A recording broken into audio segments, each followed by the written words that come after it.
بسم الله الرحمن الرحیم. نن به موږ د مسایلو د احکامو پر قسمو باندې ژغار سي احکام شرعیه دا پر څو قسم دي او د اصول لري د دې کوم حکم دی او په کومه مسله کې اختلاف ستا او په کومه مسله کې د اختلاف گنجائش نه په دې باره کې نن موږ راځو. نو اول خدا خبره چې دا مسله دا واقعیا یا دا روایت دا له الله او د الله رسول یعنی دا د الله او د الله رسول په قطعي تور باندې په یقیني تور باندې ثابت دی او کنه دی. یو بدان ځکه دوم دا چې دا کم شای ثابت دی دغه یقیني دغه شای کوي او که په داشي کې اختلاف دی، یعنی دا کم لفظ دی دا یو معنی لري او که ډېر معنی لري. که معنی ډېر لري بیا د اختلاف گنجائش دی او لا دلیل په قطعي دلیل باندې ثابت نه دی، لا الله او رسول یقیني ثابت نه دی، نو بیا هم د اختلاف امکان لري. دا حکم د الله له د الله د رسول به قطعي ثبوت وي، یعنی دا خبره به په یقین سره ثابت وي دا د الله خبره ده له د رسول خبره، نو ودته قطعي ثبوت وي. قطعي دلالت دا دی چې د الله او د الله رسول یقیني دغه شای کوي چې دا کم یو یلی دی، یعنی نه به د الله او د الله د رسول د خبرې ثابتېدلو کې ځوان ګمان وي، یعنی یقین به چې دا شای کوي دلیل له دوی ثابت وي. دومره بدان ځکه یقیني وي چې دا شای کوي دا کم سینو مخسي، لکه د دې مثال قطعي ثبوت قطعي دلالت، لکه الله تعالی په قرآن کې فرمایي اقیموا الصلاة وآتوا الزکات. اوس دا اقیموا الصلاة وآتوا الزکات دا د قرآن الفاظ دي، دا قطعي دلالات قطعي ثبوت او قطعي دلالات دي. منځ په دې کې څوک اختلاف نس کولای، زکات په دې کې څوک اختلاف نس کولای چې دا فرض نه دی. نو په دې کې سکله یو مسله یو واقعیا یا یو روایت له الله او د الله رسول ځخه قطعي ثبوت وي او قطعي دلالت وي، یعنی کم شی الله ځخه ثابت وي یا د الله رسول ثابت وي او کوي هغه شی کم دوی مراد اخلي غام ثابت وي، نو ودته قطعي دلالت قطعي ثبوت وي. لکه منځ او زکات دا فرض دی. ټول ائمه څلور سره مذهبونه په دې کې اختلاف نه لري او په دې کې نه د اختلاف گنجائش شته او نه ملا مفتی په دې کې اختلاف کولای شي چې دا مسله داسې نه ده داسې ده، په دې کې اختلاف نشته. په دوم قدم باندې لمو سره ظني ثبوت او قطعي دلالت، یعنی نه دان ځکه په یقین ثابت وي چې دا د الله او د الله د رسول خبره ده، او نه دا په یقین سره ثابت وي چې دا شای کوي الله او رسول صدا کم ویلې دي. د دې مثال لکه یو ضعیف روایت، لکه مثال اوس یو روایت یې چې په مانځ کې تاسو ترنور لاندې لاس تاړي، بل روایت یې په مانځ کې ترنور لوړ لاس تاړي، نو دا روایتونه ضعیف دي. د دو حکم دا دی یعنی لا الله او لا رسول یقیني ثابت نه وي او د الله او د رسول مراد کې اختلاف صدا شای دی او کنه دی، نو په داسې حالات کې بیا علما او امتیان د نبی علیه الصلاۃ والسلام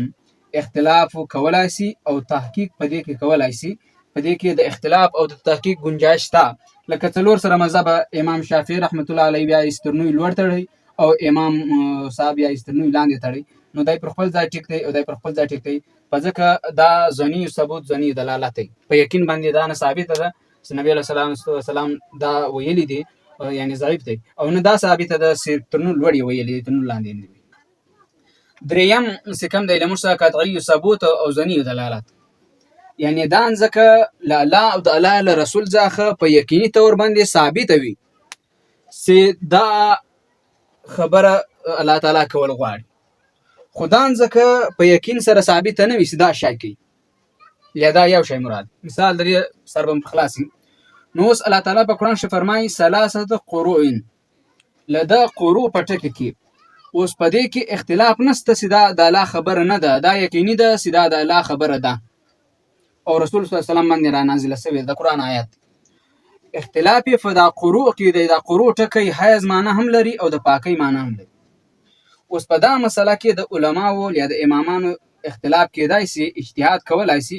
یو امام یا یو ملا وایي چې حیز مراد دی او دا بل ملا وایي چې پاکی مراد. لکه امام صاحب په دې آیات ځخه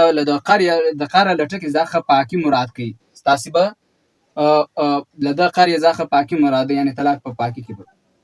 او امام شافعي رحمت الله علیه یې طلاق په حیض کې دی، د حیض په حالت کې ورکول. نو اوس دا مسله په دا خو تر سره رسیدلې ده چې قطعي ثبوت دی، ثبوت د دې خبرې لري دا د الله وینا د کرا د قرآن آیات، او دا اوس بې معنی لري د پاکۍ او د حیض د ګندګۍ معنی لري. نو په دې کې اختلاف علما کړای شي او دا اختلاف ټیک دی او گنجایش لري، که ځینې علما دا حیض اخلي او که ځینې پاکي اخلي، د دو گنجایش تا پر دې بنیاد باندې په مسایلو کې اختلاف راځي. څلورم نمبر، کله مسله یا واقعیا ځنی ثبوت قطعی دلالت، څه معنی؟ یعنی له الله او د الله رسول یقیني ثابت نه وي، سه هو د الله او د الله رسول په یقین سره دا خبر کړي د زویان، یعنی دا یو ګمان وي چې دا د نبی خبره کېدای شي، او قطعی دلالت په ځکه وي چې هغه ټکه ښکارا وي چې کوم شي کوي. یعنی یو حدیث دی چې هغه ته حدیث احاد، یعنی حدیث ورته وکړو انما الاعمال بالنیات. اوس د په سند کې کوم راویان دي دا چا را نقل کړي دی له پیغمبر علیه الصلاۃ والسلام ځخه، نو په دې کې او ځینې راویان کمزوري دا شی یقیني دی، دلالت یقیني دی چې لدی ځخه مراد نیت دی. دا خبره یقیني ده چې کوي نیت، خدا خبره یقیني نه ده چې دا پیغمبر صلی الله علیه وسلم په یقین سره کړی ده او کنه. نو یو ځل بیا خلاصه، کله به خبره له نبی او له الله په یقین سره ثابت او دا به هم په یقین سره ثابت چې دا شی کوي، لکه نمونځ یا روزه، په دې کې اختلاف نشته او دا ګڼ علما پر متفق وي چې دا خبره دغه سي د امامانو پر متفق. کله به د الله او د الله رسول خبره په یقین ثابت نه وي او دا به هم یقیني نه وي چې دا شی کوي. د دې مثال لکه دغه دی، یو ضعیف روایت سلیاتن په نانځه کې لاسونه لوړ تړل یا لاندې تړل، نو په دې کې علما اختلاف هم کولای شي او تحقیق هم کولای شي. هر عالم د خپل تحقیق، هر امام د خپل تحقیق، هر امام د خپل دلایل پر بنیاد باندې هغه مسله بیانولای شي او ښودلای شي د خلکو تر مخ. دریم، قطعی ثبوت دا معنی چې دا خبره به د الله او د الله رسول ځخه په یقین سره ثابت وي، خو دا به کې به اختلاف وي چې له دا ټکی ځخه له دا شی ځخه مراد کم یو شی دی. یعنی دا بم کېدای شي چې د پاکۍ معنی به ورکوي، دا هم کېدای شي د ګندګۍ معنی به ورکوي. نو په دې کې به هر عالم د خپلو دلایلو پر بنیاد او د خپلې تجربې پر بنیاد امامان اجتهاد کوي، کوشش وکوي او اختلاف کولای شي. نو دا یقیني نه وي چې دا شی دی، نه دا ملا پر دا باندې په یقین سره خبره کولای شي چې دا پاکي مراد، او نه دا ملا په یقین سره کېدای په یقین کوي د خپل بنیاد پر یقین کې چې ما یقین دا دی دا شی کوي. دا بل تم گنجائش ته دا یو ایسته، لکه اوس د امام شافعي او د امام صاحب رحمت الله علیه ذکر سم درته وکړ. نو دوار امامان په دې کې اختلاف لري. کله وار به دا شی له پیغمبر علیه نبی په یقیني تور باندې ثابت نه وي، خو دا شی چې کوم بیان شوی وي دا به یقیني وي چې دا شی له روایت ځخه دا شی مراد دی، لکه انما الاعمال بالنیات، د عملو دار مدار په نیت باندې، ولده روایت ځخه نیت خو ثابت اسو چې هر کار د پاره نیت صحیح کول پکار دي. دوم دا خبره نه ثابتاږي چې عقیده به هم دغه نه ساتي، یعنی په دا کې د اختلاف گنجائش نشته، په دې کې اختلاف کولای شي، د کې اختلاف گنجائش تا، په دې کې بیا د اختلاف گنجائش کېدای شي. السلام علیکم ورحمت الله وبرکاته.